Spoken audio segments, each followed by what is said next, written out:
Gente, dos cosas. Uno, los voy a dejar con un vídeo espectacular con Carolina Corcho. Visión panorámica en profundidad de todo el país, porque a esta mujer le cabe el país en la cabeza. De un reciente conversatorio. Quiero que vean este documento porque además es importante. Y segundo, una invitación. Este sábado a las 4 de la tarde en el Centro Cultural de Cali, en el Salón Madera, Carolina Corcho y Margarita Rosa de Francisco invitan a dar gracias a Cali. Gracias por lo que representó Cali y el Valle del Cauca durante las protestas sociales, lo que nos ha abierto a todos una ventana de oportunidad para escribir nuevamente la historia de Colombia, pero esta vez en clave social. Así que están todos invitados sábado, 4 de la tarde, Centro Cultural de Cali, Salón Madera. Los que no puedan estar allí la pueden ver en directo por Palabras Mayores. Ahora los dejo con Carolina para que nos explique cómo ve ella Colombia.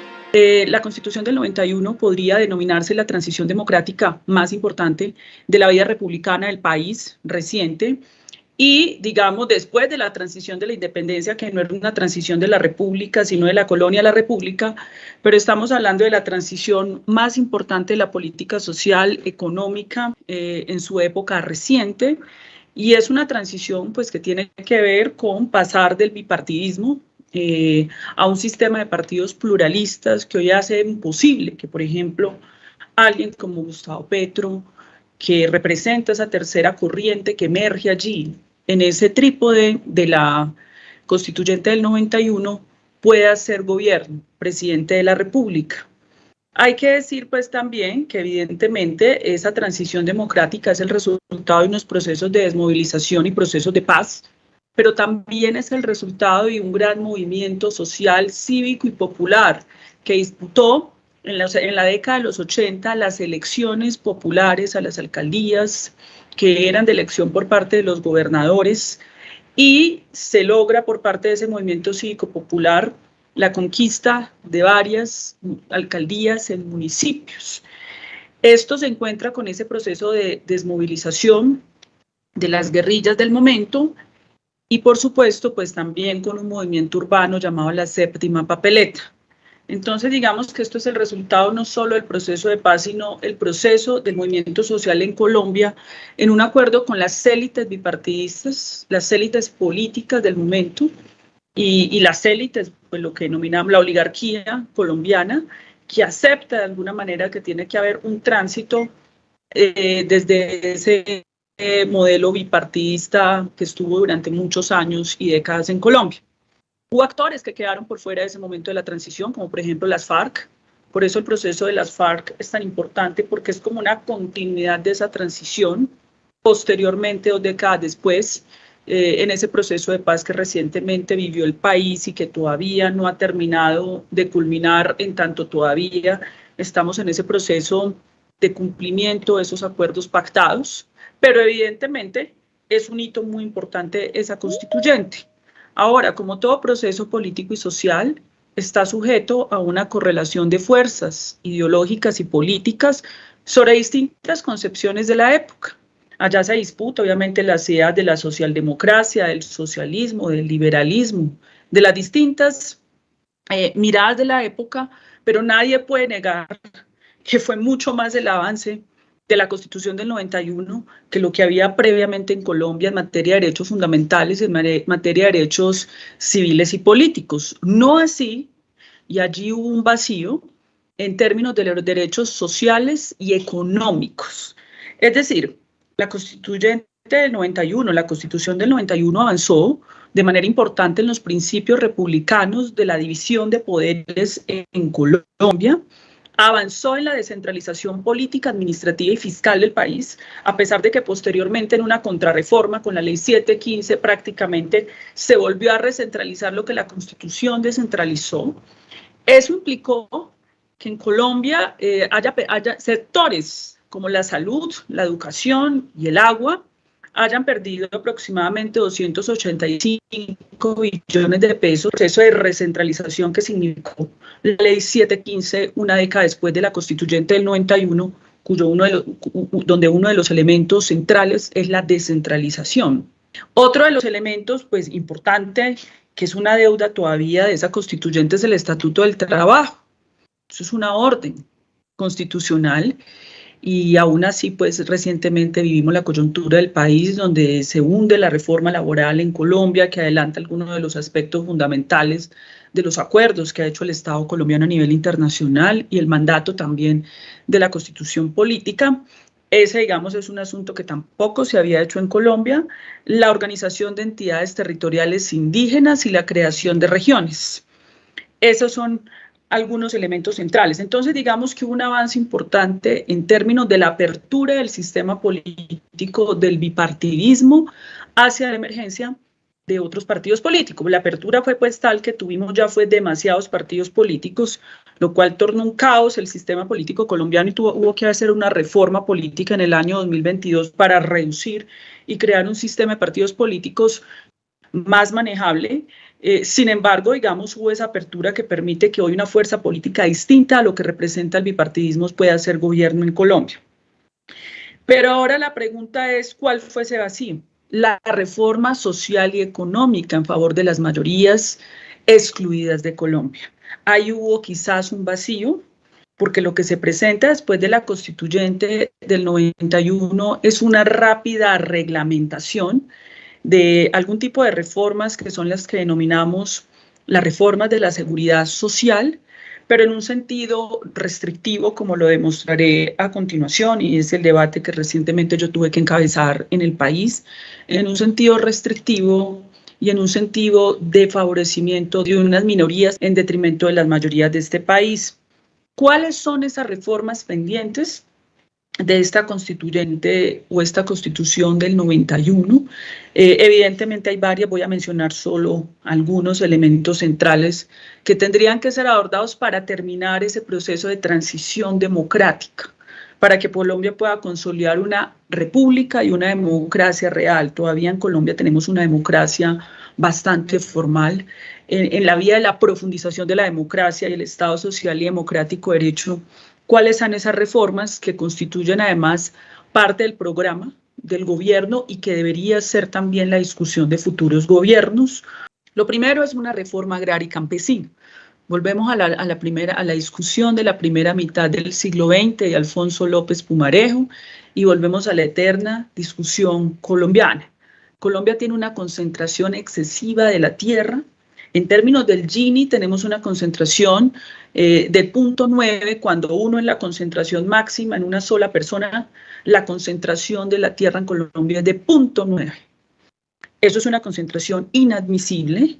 En ese sentido, es necesario que en Colombia se adelante, ya hay un marco legal importante en el país, hay unos asuntos que son ya de mera implementación.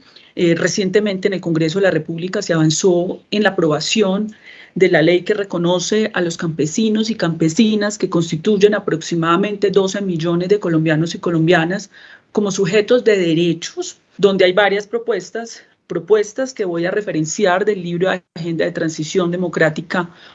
Otra Colombia es posible, donde 60 investigadores, digamos, hicieron un conjunto de propuestas que hoy hacen parte, varias de ellas, del programa de gobierno del presidente Gustavo Petro.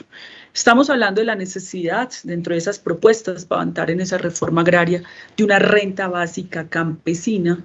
Una renta básica es un derecho. No se puede ver simplemente como un subsidio de caridad, sino un derecho ciudadano de un mínimo vital básico para ese campesinado que está sumido en la pobreza y en la exclusión, para que pueda tener sus condiciones mínimas de vivienda. El actual gobierno lo refleja en su programa dependiente del Departamento de Prosperidad Social, que se llama Renta Ciudadana, privilegiando madres, cabezas de familia con $500,000 de pesos, pero evidentemente hay un elemento central ahí en ese mínimo vital como derecho fundamental para el campesinado de Colombia. En ese sentido, también dentro de ese conjunto de propuestas de avance de una reforma agraria está el crédito.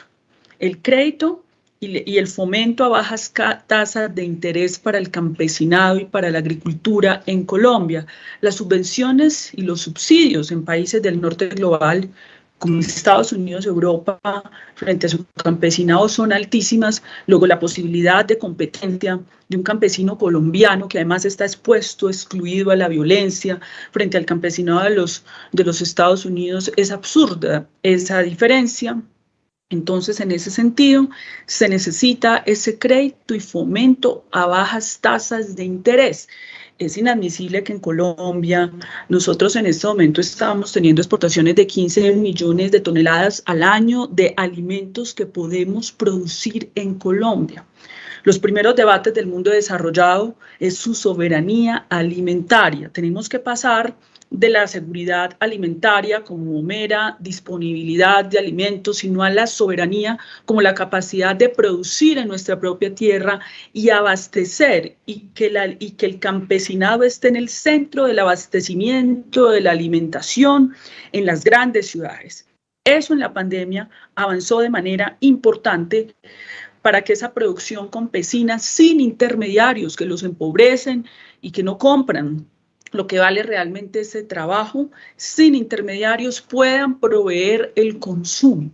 Esto es uno de los retos que tenemos en las grandes ciudades, pero además en el país, en términos de una reforma agraria. Hay que decir también que una de esas deudas de la Colombia que se tiene que construir en el cumplimiento de esa Constitución y en lo que también habría que complementar de los vacíos de esa Constitución en cuanto al campo, tiene que ver con las vías terciarias. Es que aproximadamente la pavimentación de las vías terciarias en Colombia cuesta 115 billones de pesos en un proyecto a 15 años.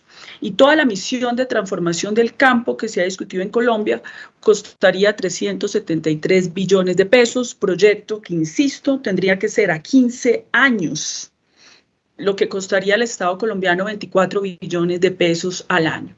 Por eso esto supera un gobierno. Esto tiene que ver con un proyecto de Estado, de profundización de la democracia, determinar una transición democrática que garantice el Estado social y democrático de derecho en Colombia.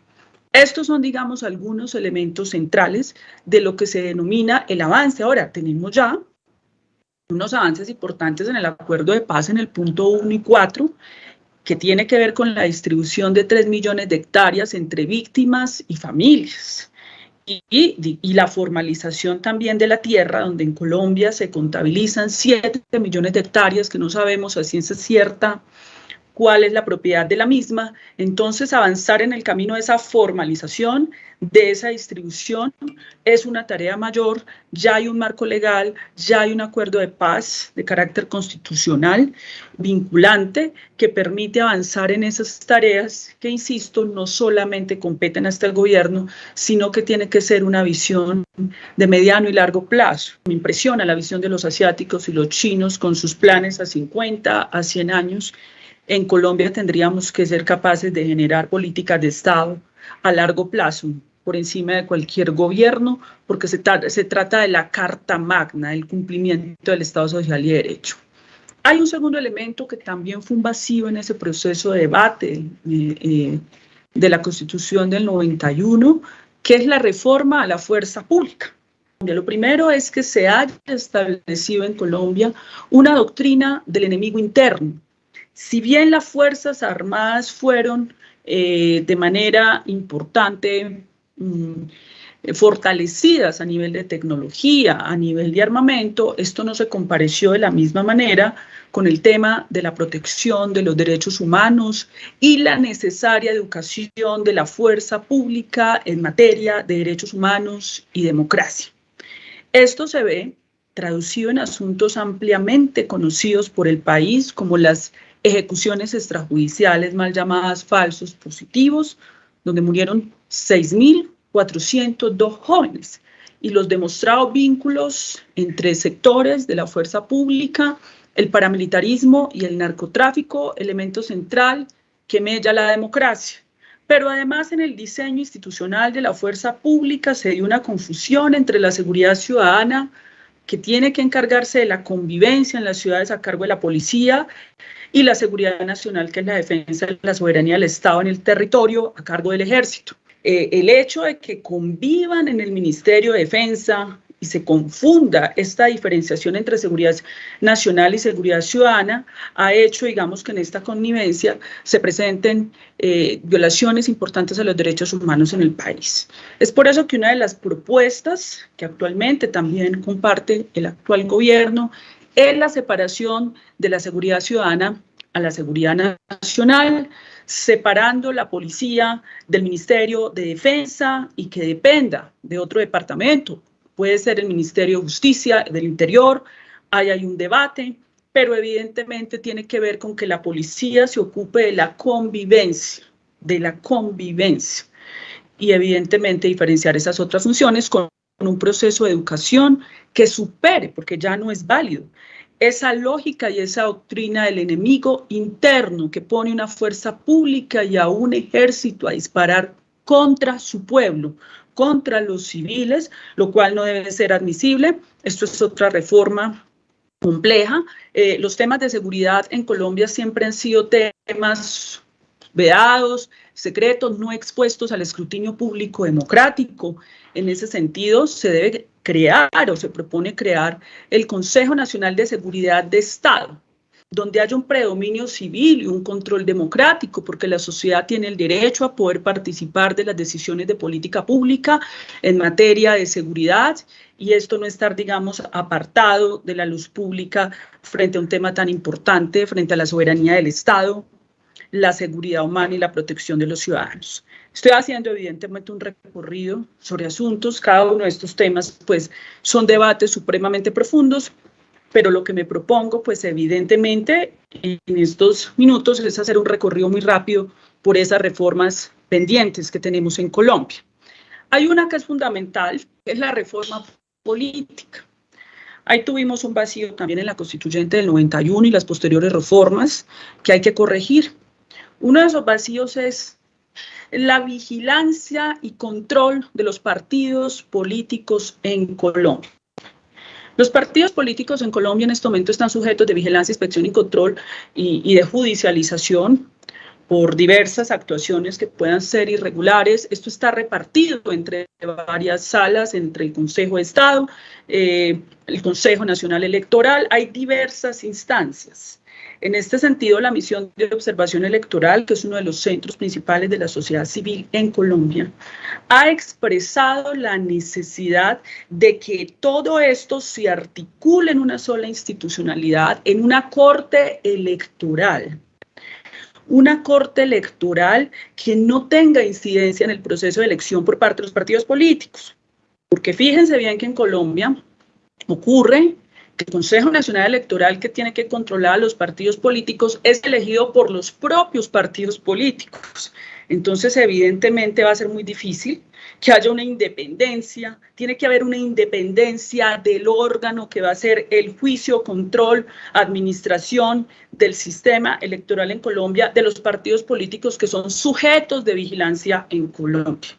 Entonces se propone esa corte electoral para que asuma todo ese proceso de juicios, inspección, vigilancia y control, y que el Consejo Nacional Electoral asuma las funciones administrativas de los procesos electorales, de la vigilancia de las personas inscritas en los partidos políticos, de las inscripciones de las candidaturas.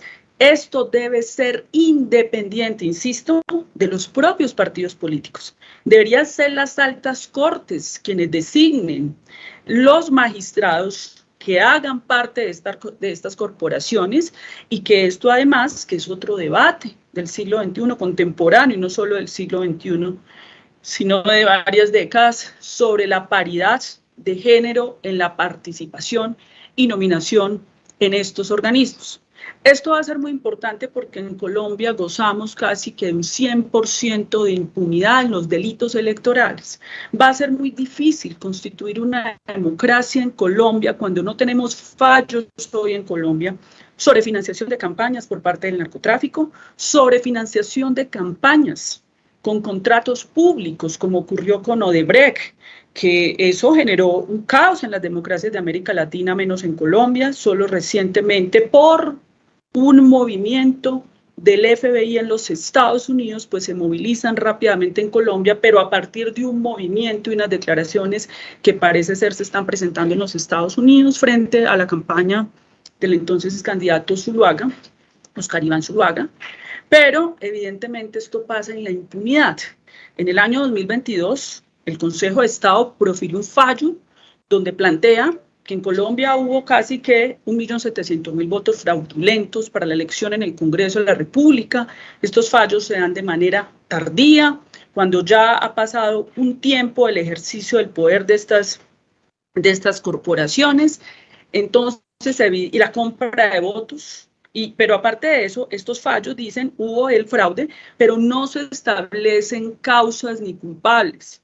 Si Colombia además no se libera de la compra de votos, si no se genera el voto libre, no vamos a poder tener una democracia sana. Y eso pasa por una reforma política. Ahora, las reformas políticas son muy complejas, son de las reformas más complejas porque implica que la propia clase política, los propios sectores políticos representados en el Congreso de la República se reformen a sí mismos. La última que se hundió tenía unas dificultades de puerta giratoria entre el legislativo y el ejecutivo y ruptura de la división de poderes legislativo-ejecutivo, pero hay que seguir insistiendo en esta corte electoral que asuma estas funciones. Esto es un vacío enorme dentro del sistema político colombiano, pero además tenemos que generar la participación paritaria y que estas listas cerradas de los partidos políticos tengan mecanismos democráticos internos para definir el orden y que evite la ley del bolígrafo que ha prevalecido en la democracia colombiana, que tiene como uno de sus signos el clientelismo a través de la historia, no solo reciente, sino desde su historia republicana. Esto es una reforma muy importante que tampoco progresó en el Congreso de la República, pero pues que ya tenía algunas dificultades en la discusión. Otras reformas que yo denomino las reformas de la seguridad social, que son las reformas que en este momento afronta el Congreso de la República, que confronta los poderes económicos de este país. Estamos hablando del sistema de seguridad social creado por la Ley 100 de 1993. En esta reforma estamos hablando de las pensiones, de la salud, de los riesgos laborales y servicios complementarios, que eran los elementos constitutivos de la Ley 100. Evidentemente, tanto en el sistema pensional como en el sistema de salud, en la rápida reglamentación que se hizo a través del Congreso de la República en la década de los 90, la aspiración aupada además por las ideas del consenso de Washington, hoy cuestionadas en el mundo, sobre la necesidad de un Estado pequeño, de privatizar la prestación de servicios públicos, de derechos fundamentales. Se dijo en ese momento entonces que había que privatizar la salud y las pensiones a nombre de una aspiración que hoy ya puede ser evaluada de manera objetiva, porque son hechos cumplidos, porque son 3 décadas, tiempo suficiente para evaluar una política pública sin la especulación, sino ya sobre los hechos. Se dijo que iba a haber cobertura universal. Eso se dijo sobre las pensiones y eso se dijo sobre la salud. Pero se tenía la aspiración, en el caso de la salud, que iba a haber inversiones de capitales privados. Situación que no ocurrió porque la salud hasta el día de hoy es financiada completamente por recursos públicos de la fiscalidad y la parafiscalidad. Y lo que se terminó haciendo fue una distribución de recursos hacia arriba a través de intermediarios EPS que favorecieron, por supuesto, el avance de la infraestructura pagada por el Estado y por los colombianos, pero concentrada en solos algunos sectores de las grandes ciudades. Si tú ves el mapa de Bogotá, la infraestructura, mucha de ella construida, la mayoría, casi toda con recursos públicos de los colombianos, se distribuyó porque en el norte y el oriente de Bogotá, dejando desprotegidas millones de bogotanos, pero esa es la historia de Medellín, de Cali, esa es la historia del país entero, sin que tampoco se garantice que necesariamente esa clase media que habita en estos sitios acceda de manera efectiva ese derecho fundamental, y esto lo demuestra la tutela. Más de 200.000 tutelas al año han llegado a haber en Colombia por atención de servicios que fueron pagados por los colombianos. Entonces, en ese sentido, lo que se generaron fue la profundización de las inequidades. Aumentó el gasto público en salud en Colombia, que en la década de los 80 no alcanzaba el 3.5% del PIB. Hoy lo duplica, pero eso no se tradujo en una distribución equitativa en Colombia, abandonando grandes capas de la sociedad, más de 600 municipios sin un puesto de salud, la degradación de la red de hospitales públicos, no hubo cobertura universal, en tanto caretización no significa acceso, es decir, eso es un debate claro, contundente, y la pérdida de billones de recursos de la salud a manos de deudas que en este momento no se sabe si se van a reconocer o no. Es decir, la premisa que hubo para la reforma de la seguridad social era que el mercado, que fue la premisa del consenso de Washington y a nivel global, era un asignador equitativo del gasto público y que iba a generar equidad por sí mismo por una competencia regulada. La verdad es que eso no pasó. Eso no pasó ni en la salud, eso tampoco pasó en las pensiones. En el tema pensional, la aspiración era la misma. Era cómo logramos pensión universal. Pero ¿cuál fue la dificultad que se presentó allí? Se crea, además de Colpensiones, los fondos privados de pensiones. La realidad es que hoy, en los fondos privados de pensiones, solo el 16.8% de afiliados son los que acceden a la pensión, y en Colpensiones el 24.7%. De tal manera que ni Colpensiones ni los fondos privados logran una cobertura universal en las pensiones, pero mucho peor los fondos privados de pensiones. Además, porque el grueso de los afiliados a Colpensiones se pensionan con 2 salarios mínimos vigentes, mientras que en los fondos privados la norma es un salario mínimo. De tal manera que en este momento no tenemos esa cobertura, y sí tenemos unas masas importantes, un grupo importante de la población colombiana que está sumida en la informalidad, que ese es otro debate profundo que tenemos que dar en Colombia, que ni siquiera puede cotizar y no puede acceder. Ese es el sentido, en este momento, ese es el sentido de esas 2 reformas que están en este momento radicadas en el Congreso de la República, que tiene que ver con corregir un problema que está demostrado, de cómo el Estado y los colombianos, a través de la parafiscalidad, las cotizaciones, que son también recursos públicos, además del presupuesto general de la nación, financiamos unas minorías y no se logra revertir eso en la universalidad de la garantía de derechos fundamentales, como la pensión y la salud. Esa es la transición democrática que hoy discute el Congreso de la República, con estas reformas pues todavía allí radicadas, y que desafortunadamente pues con el hundimiento de la reforma laboral no se da cumplimiento ni siquiera con el mandato constitucional del estatuto laboral para los colombianos. No es sostenible que teniendo los recursos públicos de los colombianos se puedan negar derechos como la vida, derechos como tener una buena vejez con la pensión, derechos como la soberanía alimentaria, el acceso a alimentación. Las élites empresariales y políticas en Colombia ¿van a entender esto o no lo van a entender? ¿O van a continuar obstruyendo un proceso de transición iniciado en 1991 en un pacto social y político importantísimo, que luego fue de alguna manera intentado menguar a sangre y fuego con la guerra paramilitar contra nuestro país, muy fuerte en la década de los 90? Y la pregunta es, ¿el Congreso de la República entenderá, algunos en representación de esas élites empresariales y políticas de este país, que esto es una transición democrática necesaria para la profundización de esa Constitución del 91, y porque es insostenible la desigualdad de este país, y porque la desigualdad atenta contra el principio democrático y el Estado social y democrático de derecho? Esa es la pregunta, esa es la discusión que en este momento tenemos en Colombia.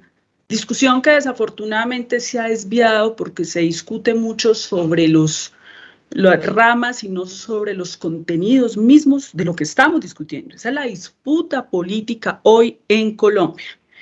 Pero además, yo dejo otro punto final y es una transición muy importante que tiene que ver con la transición energética. Esto es uno de los debates más importantes del mundo, porque tiene que ver con una crisis civilizatoria. Tiene que ver una crisis con el modelo mismo de acumulación capitalista. Tiene que ver con la sobrevivencia humana en el planeta Tierra. Y esto no es ningún discurso ni apocalíptico. Esto tiene que ver con el panel de expertos de Naciones Unidas y con los fallos que ha dado la ciencia en el mundo. Evidentemente, nosotros hemos estado encerrados en una guerra. Y en una guerra, pues no hemos estado de cara a estas grandes discusiones que recientemente lo trae Gustavo Petro a este país.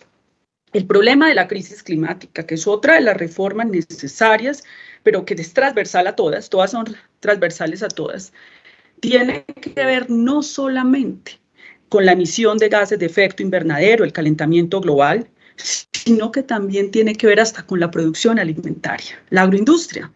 La agroindustria que tiene una responsabilidad enorme en la deforestación, pero ojo, además en la producción de pandemias. Ya los paneles científicos en el mundo han demostrado hasta la saciedad que las zoonosis tienen relación con estos procesos. La zoonosis es la reproducción de estos virus en animales para que salten en su escala evolutiva a un ser humano y se vuelva una pandemia, tienen relación con esta situación. Estamos hablando de la sobrevivencia de la vida humana.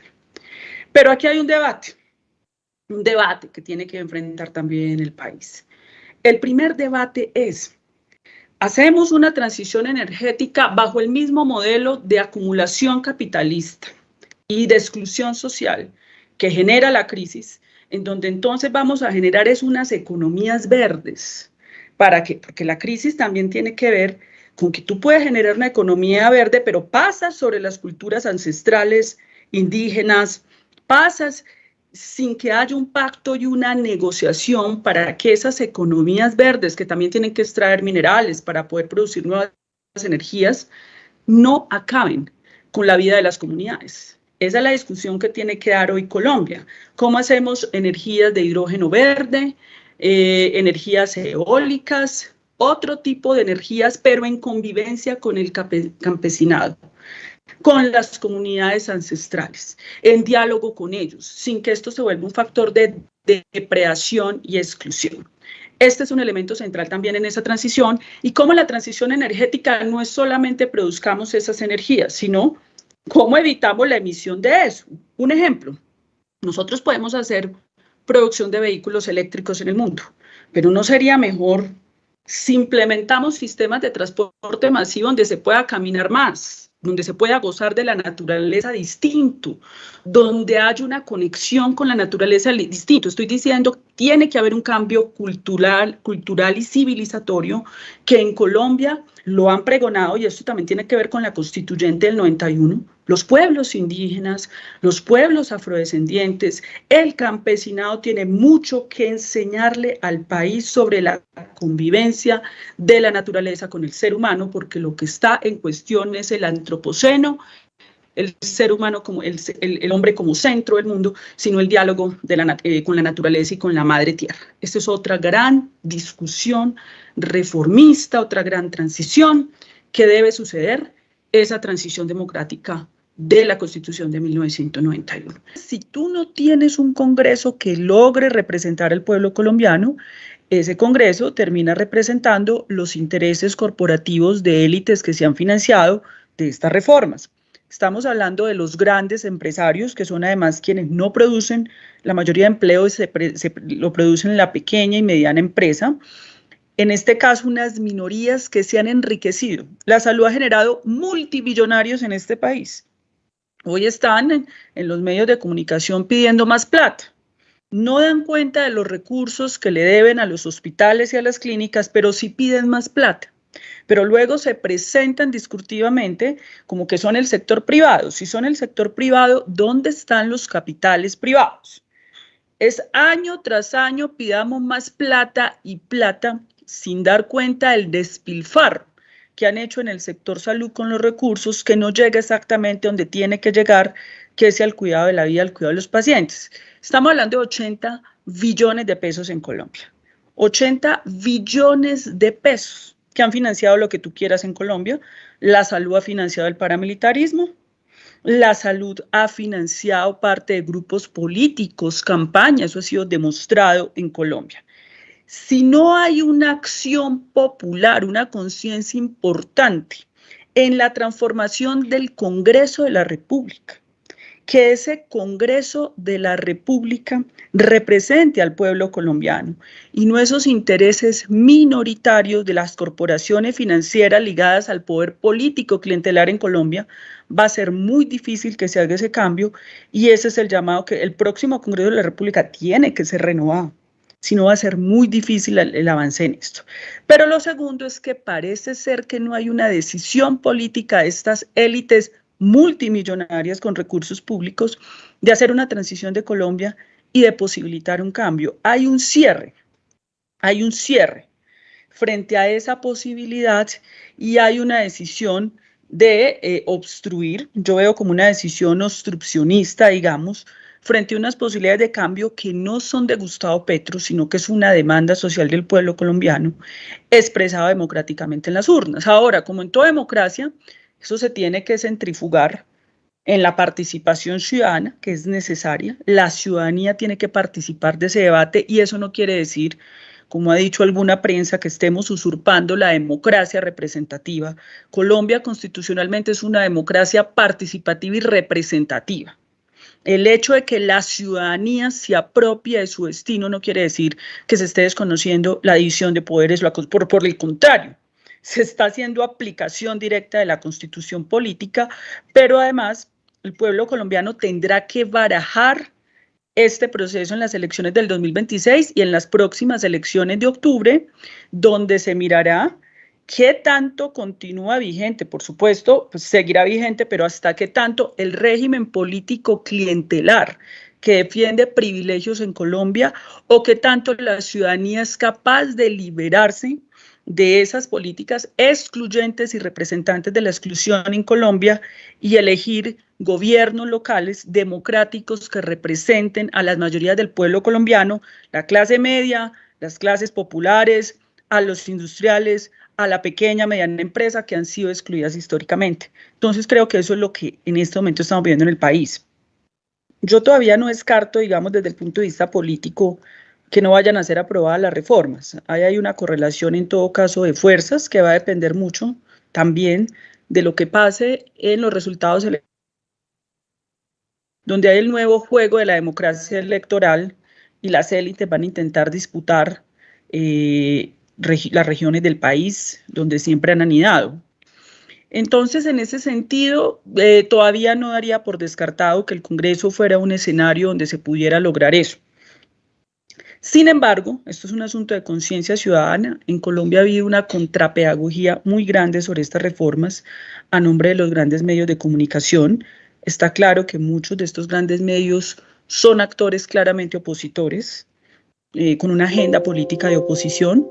Entonces, en ese sentido, toca hacer un trabajo muy importante de pedagogía para que se comprenda muy bien el sentido de estas reformas, porque creo que hay mucha confusión. Por ejemplo, en lo que nos corresponde a nosotros con la reforma a la salud, siempre se dice los expertos no están de acuerdo, pero es que los expertos son el mismo grupo de la burocracia gasteril neoliberal de este país, que se abroga la única voz de la experticia, además, sin que presenten unos argumentos muy sólidos, porque vuelvo y digo, la realidad es tosuda y la mentira tiene patas cortas. Y sostener que hay un estado de universalidad y garantía del derecho fundamental a la salud atenta contra la vida cotidiana de la mayoría de las familias colombianas que han tenido que vivir la realidad del sistema de salud. Decir entonces que tenemos un sistema pensional justo atenta contra la realidad práctica y concreta de la mayoría de personas que están en condición de vejez en Colombia. Entonces hay un límite del discurso. Tú puedes repetir 1000 veces decían los propagandistas del nazismo, repite una mentira 1000 veces y vuelve verdad, pero es que la realidad tiene un límite muy grande y la realidad de las desigualdades en Colombia son profundas.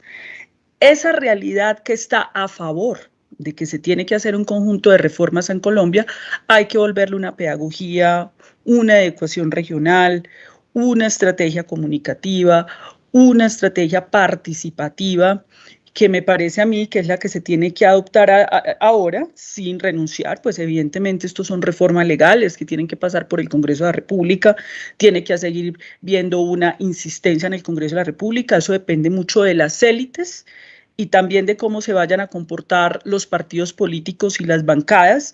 Si las bancadas van a hacer un Congreso, como decía recientemente el presidente de la República, admirable, que va a asumir estas reformas, o terminan subordinados a las disposiciones de las élites partidistas en alianza con las élites empresariales de este país. Dejémoslo abierto porque yo creo que el juego está abierto. Uno no podría decir ya si esto ha sido cerrado en Colombia, pero lo que sí es indiscutible es que la estrategia pedagógica de conciencia ciudadana, nos falta muchísimo en la conciencia ciudadana, muchísimo, porque hay un ruido enorme de desinformación y estas reformas en el ciudadano del común naufragan en la desinformación, en el desconocimiento profundo que pregonan. Fíjese usted pues que ya termina el esclavo adorando el amo, agradeciendo prácticamente la exclusión de la que se ha quejado. Eso suele ocurrir mucho con estos dispositivos enormes mediáticos que se están moviendo en la defensa de estos pequeños y minoritarios intereses. Entonces nos falta mucho y creo que esa es la ruta que tenemos que seguir pacientemente como lo hemos venido haciendo a través de muchísimos años en este país. Muchas gracias.